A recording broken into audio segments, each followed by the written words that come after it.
এই রেসিপি দেখলে মটরশুঁটির খোসা আর কখনোই ফেলবেন না।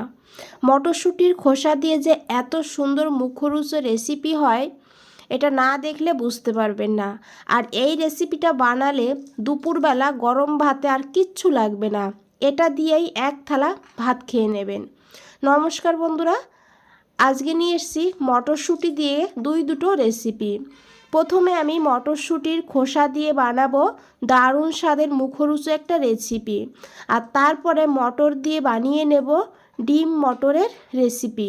তো চলুন রেসিপিটা দেখে নেওয়া যাক। আশা করি আপনাদেরও ভীষণ ভালো লাগবে। তো প্রথমেই এখানে আমি 200 গ্রাম মটরশুঁটি নিয়েছি। তো এখন দেখুন এই মটরশুঁটিগুলোকে এইভাবে মটরগুলো বের করে নিতে হবে। আর এই খোসাটা কিন্তু ফেলবো না, আমি আগেই বলেছি খোসাটা দিয়ে দারুণ মুখরোচক রেসিপি বানাবো। তো আমি এখানে 200 গ্রাম নিয়েছি, আপনারা কিন্তু বেশি করেও নিতে পারবেন। তো মটরগুলোকে আলাদা করে নিয়েছি আর খোসাটাকে কিন্তু আলাদা একটা প্লেটে রেখেছি। আর এই মটরশুঁটির রেসিপি বানানোর জন্য এই স্টেপটা কিন্তু একদম ভীষণই ইম্পর্টেন্ট। এই স্টেপটা অবশ্যই করতে হবে, এটা না করলে এটা কিন্তু আপনারা খেতে পারবেন না, আর খেতে একদম ভালো হবে না। তো দেখুন খুব সহজ। এই যে মটরশুঁটির খোসাটাকে এইভাবে ধরবেন আর এই মাথার কাছ থেকে একটু ভেঙে এইভাবে করে টান দিতে হবে। এই যে পাতলা খোসাটা দেখছেন, এই খোসাটাকে কিন্তু অবশ্যই তুলে ফেলতে হবে, না হলে এটা কিন্তু মুখে পড়বে খাওয়ার সময় আর খেতে ভালো হবে না, আর এটা কিন্তু রান্নার পরে সিদ্ধ হবে না। সেই কারণে খোসার থেকে এই আঁশটাকে ছাড়িয়ে ফেলতে হবে। দেখুন কতটা আঁশ বেরিয়েছে। আর খোসাটাকে ভালো করে এখন ধুয়ে নিতে হবে। এদিকে আমি 4টে বাটি নিয়েছি, বাটিতে এইভাবে তেল ব্রাশ করে নিতে হবে। আর তেলটাও বন্ধুরা এখানে অবশ্যই ব্রাশ করতে হবে। বাটিগুলো সাইডে রেখে দিয়ে একটা বাটিতে আমি এখানে নিয়েছি ডিম, একটা ডিম নিয়েছি আর সঙ্গে নিয়েছি কিছু মটরশুঁটি। তবে মটরশুঁটিটাকে একটু বেশি করে দিলে খেতে কিন্তু খুব ভালো হবে। তারপরে দিয়েছি কাঁচা লঙ্কা কুচি, আর দিয়েছি এখানে পেঁয়াজ কুচি, একটু দিয়েছি ধনেপাতা কুচি, আর দিয়ে দিতে হবে অল্প করে একটু লবণ। তো লবণটা দিয়ে এখন এই ডিমটাকে ভালো করে ফেটিয়ে নিতে হবে। তো আপনারা চাইলে এখানে বড় একটা প্লেটে এই পুরো ডিমটাকে নিয়েও কিন্তু বানিয়ে নিতে পারেন। এখানে আমি আলাদা আলাদা বাটিতে একটা একটা ডিম এইভাবে বানিয়ে নেব। তো দেখুন আমি প্রথমে একটা ডিম এই বাটিতে দিয়ে দিয়েছি। তো একইভাবে সবগুলো বাটিতে কিন্তু ডিম দিয়ে দেব। এখানে আমি 4টে ডিম নিয়েছি, তো আপনারা আপনাদের প্রয়োজন মতন ডিম নিয়ে নেবেন। তো বাটিগুলো এইভাবে রেডি করে নিয়েছি। এইদিকে একটা কড়াইতে আমি জল বসিয়ে দিয়েছিলাম আগেই, জলটা গরম হতে শুরু করে দিয়েছে। তারপরে একটা স্ট্যান্ড রেখে দিয়েছি, আর এইভাবে আমি এই বাটিগুলোকে বসিয়ে দেব। তো এখানে আমি 3টে বাটি দেব, কারণ সবগুলো একসঙ্গে ধরবে না। এই 3টে ভাপিয়ে নেওয়ার পর বাকি পরে একটা ভাপিয়ে নেব। তো আপনারা বড় কড়াই নিলে তাহলে কিন্তু সব একবারেই ধরে যাবে। তো দেখুন আমি এখানে প্রায় 6-7 মিনিট এইভাবে মিডিয়াম ফ্লেমে জাল করে নিয়েছি, আর এটা কিন্তু একদম সিদ্ধ হয়ে গিয়েছে। তো আপনারা চাইলে একটা চাকু না হলে একটা টুথপিক দিয়ে এটা দেখে নিতে পারেন। তো আমি এখন এই বাটিগুলোকে নামিয়ে নেব, আর তারপরে যে একটা বাটি আছে সেটাকেও কিন্তু একইভাবে ভাপিয়ে নেব। তো এইগুলো ঠান্ডা হোক, ঠান্ডা না হলে কিন্তু তোলা যাবে না, ঠান্ডা না হলে তুলতে গেলে ভেঙে যাবে। তো ততক্ষণে আমি এই মটরশুঁটির খোসাটাকে কেটে নেব। তো খুব ভালো করে ধুয়ে নিয়েছি, ধুয়ে নেওয়ার পর এইভাবে ছোট ছোট করে কেটে নিয়েছি। আর তার সঙ্গে নিয়েছি একটা আলু, আলুটাকেও বন্ধুরা এইভাবে ডুমু ডুমু করে কেটে নেব, তবে ছোট ছোট করে কাটতে হবে। তো দেখুন আমি আলুটাকে এইভাবে কেটে নিয়েছি। এখন আলুটাকে খুব ভালো করে ধুয়ে নেব। এদিকে একটা কড়াইতে নিয়েছি 2 চামচ সাদা তেল। রান্নাটা আমি সাদা তেলেই করেছি, তো সর্ষের তেলেও কিন্তু আপনারা করতে পারবেন। দিয়েছি 1/2 চামচ গোটা জিরা, আর দিয়েছি অল্প করে একটু হিং, তারপরে দিয়েছি একটা কাঁচা লঙ্কা, আর তারপরে দিয়েছি এখানে 7-8 কোয়া রসুন। রসুনটাকে এইভাবে ছোট ছোট করে কেটে নিয়েছি। এখন রসুনটাকে হালকা করে একটু ভেজে নিয়েছি। তারপরে দিয়েছি একটা পেঁয়াজ কুচি, মিডিয়াম সাইজের একটা পেঁয়াজ ছোট ছোট করে কেটে দিয়ে দিয়েছি। পেঁয়াজটাকেও কিন্তু হালকা করে ভেজে নেব। খুব বেশি ভাজবো না, পেঁয়াজের গন্ধটা যেন না থাকে সেইভাবে ভেজে নেব। তারপরে দিয়েছি কেটে রাখা আলুগুলোকে দিয়েও খুব ভালো করে ভেজে নেব। এখন পেঁয়াজের সঙ্গে হালকা কালার আসা পর্যন্ত আলুটাকে ভাজতে হবে। তো দেখুন বন্ধুরা, এখানে আলুটা ভাজা হয়ে গিয়েছে। তো এখন এখানে দিয়ে দেব কেটে রাখা মটরশুঁটির খোসাটাকে দিয়ে খুব ভালো করে আলুর সঙ্গে এইভাবে 1 থেকে 1.5 মিনিট ভেজে নিতে হবে, যাতে এই খোসাটাও একটু ভাজা ভাজা হয় আর খেতে দারুণ টেস্টি হয়। তো দেখুন, এই খোসাটাকেও ভেজে নিয়েছি। এই রেসিপিটা একবার বানিয়ে খেলে বারবার বানাবেন, এতটা ভালো হয় খেতে। তো দেখুন, আমি খুব ভালো করে মিশিয়ে নিয়ে ভেজে নিয়েছি। তো মাঝখানে একটু ফাঁকা করে নিয়েছি। এখন এখানে দিয়ে দেব 1/4 চামচ জিরের গুঁড়ো, আর নিয়েছি এখানে 1/4 চামচ লঙ্কার গুঁড়ো। তবে ঝালের পরিমাণটা আপনারা আপনাদের প্রয়োজন মতন নিয়ে নিতে পারেন। দিয়েছি 1/2 চামচ হলুদের গুঁড়ো, আর দিয়েছি পরিমাণ মতন লবণ। এখন খুব ভালো করে মিশিয়ে নেব। আর আবারও বলছি, গ্যাসের ফ্লেমটা লোতে রেখে এই স্টেপটা করতে হবে। তো দেখুন বন্ধুরা, এইভাবে খুব ভালো করে মশলাটাকে মিশিয়ে নিয়েছি সবজির সঙ্গে। এখন লো ফ্লেমে ঢাকা দিয়ে রেখে দেব 2 মিনিটের জন্য। 2 মিনিট পর ঢাকনাটা খুলে নেব, আর এখন খুব ভালো করে একবার মিশিয়ে নেব। এখানে কিন্তু আলুটা প্রায় 50% সিদ্ধ হয়ে গিয়েছে। তো এখন এখানে দিয়ে দিতে হবে টমেটো। এখানে অর্ধেক টমেটো নিয়েছি, এইভাবে লম্বা করে কেটে দিয়ে খুব ভালো করে মিশিয়ে নিয়েছি। এখন এখানে দিয়ে দেব 1 চামচ সাদা তিল। তো সাদা তিলটা অবশ্যই দেবেন, আর সাদা তিল যদি হাতের কাছে না থাকে তাহলে 1 চামচ পোস্ত দিয়ে দেবেন। তিলটা এই সময় দিলে তিলটা একটু ভাজা ভাজাও হয়ে যাবে, আর তিলটা যখন খাওয়ার সময় মুখে পড়বে দারুণ কিন্তু একটা টেস্ট হবে। তিলটা দিয়ে খুব ভালো করে মিশিয়ে নিয়েছি।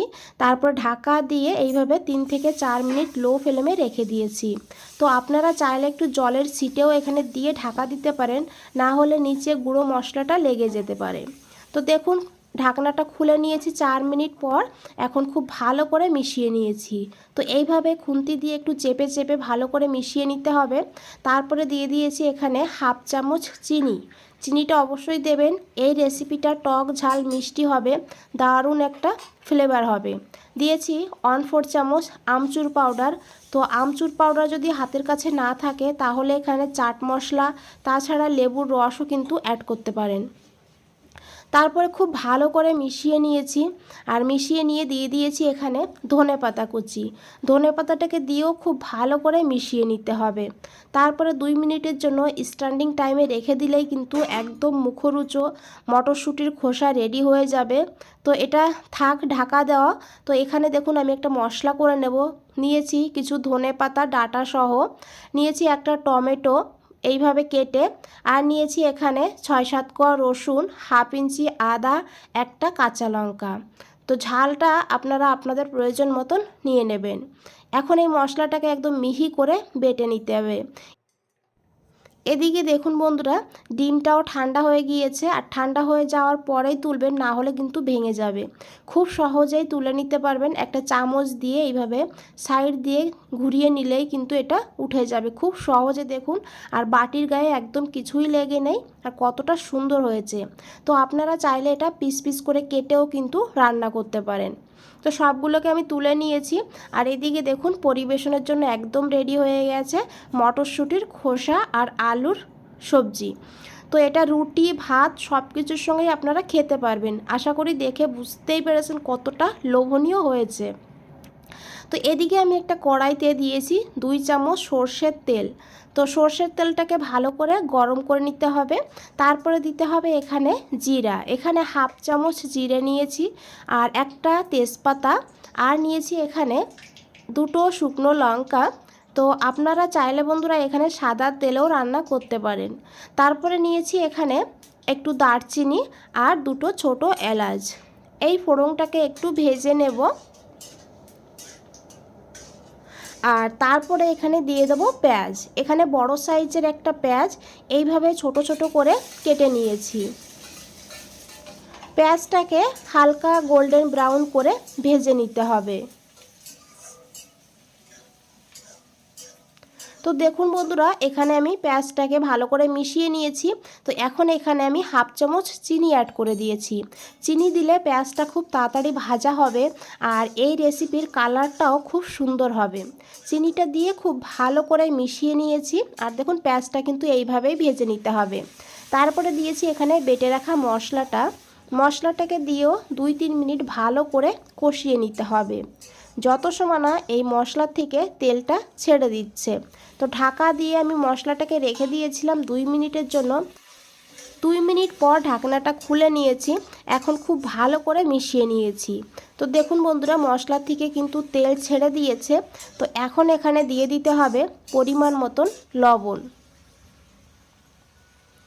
আর দিতে হবে হাফ চামচ হলুদের গুঁড়ো, হাফ চামচ জিরের গুঁড়ো, আর নিয়েছি হাফ চামচ ধনিয়ার গুঁড়ো, আর নিয়েছি এখানে হাফ চামচ কাশ্মীরি লঙ্কার গুঁড়ো। কাশ্মীরি লঙ্কার গুঁড়োটা দিলে কালারটা ভালো হবে, সেই কারণে দিয়েছি।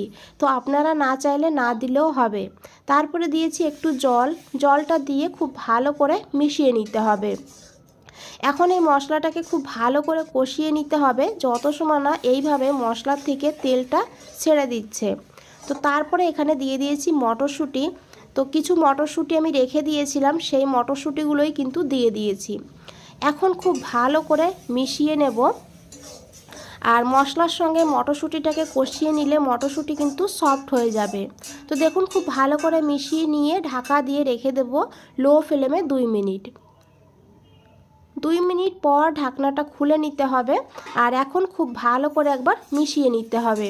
তো আশা করি বন্ধুরা দেখে বুঝতেই পেরেছেন এই মশলাটা কতটা সুন্দর কষানো হয়েছে। এইভাবেই কিন্তু খুব ভালো করে মশলাটাকে কষিয়ে নিতে হবে, তবেই কিন্তু এই রান্নার স্বাদটা আপনারা পাবেন। তো দেখুন খুব ভালো করে কষিয়ে নিয়েছি। এখন দিয়ে দেবো এখানে জল।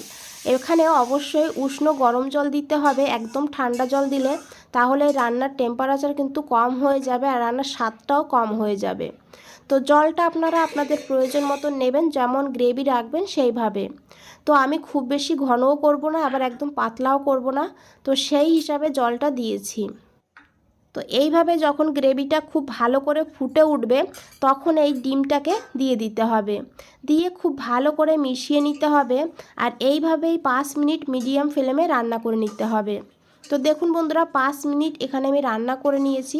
অনেকটা ঘন হয়ে গিয়েছে, এটা ঠান্ডা হওয়ার পরে আরও ঘন হয়ে যাবে। তো দেখুন খুব ভালো করে মিশিয়ে নেব একবার। তারপরে দেব অল্প করে একটু গরম মশলার গুঁড়ো, আর দিয়ে দেবো একটু ধনেপাতা কুচি, দিয়ে খুব ভালো করে মিশিয়ে নেব। আর তারপরে গ্যাসের ফ্লেমটা অফ করে দেব। 5 মিনিটের জন্য স্ট্যান্ডিং টাইমে রেখে দেব। আর 5 মিনিট পর আমি ঢাকনাটা খুলে নেব। তো আশা করি বন্ধুরা দেখে বুঝতেই পেরেছেন কতটা লোভনীয় লাগছে। তো দুটো রেসিপি কিন্তু অসাধারণ হয় খেতে। একবার হলো এইভাবে বানিয়ে দেখবেন এই শীতে, আর তারপরে আমাকে কমেন্টে জানাবেন। বন্ধুরা যদি রেসিপিটা ভালো লাগে অবশ্যই একটা লাইক করে দেবেন। আর নতুন বন্ধুদের বলছি চ্যানেলটা এখনও সাবস্ক্রাইব করে না রাখলে চ্যানেলটা সাবস্ক্রাইব করে পাশে থাকুন, আর নিচে বেল আইকনটা আছে প্রেস করে রাখুন। যখনই নতুন কোনো রেসিপি দেব সবার আগে আপনাদের কাছেই পৌঁছে যাবে। বন্ধুরা আজ তাহলে এই পর্যন্তই, ফিরে আসছি নতুন কোনো রেসিপি নিয়ে। ভালো থাকবেন, সুস্থ থাকবেন। আপনাদের সবাইকে অনেক অনেক ধন্যবাদ।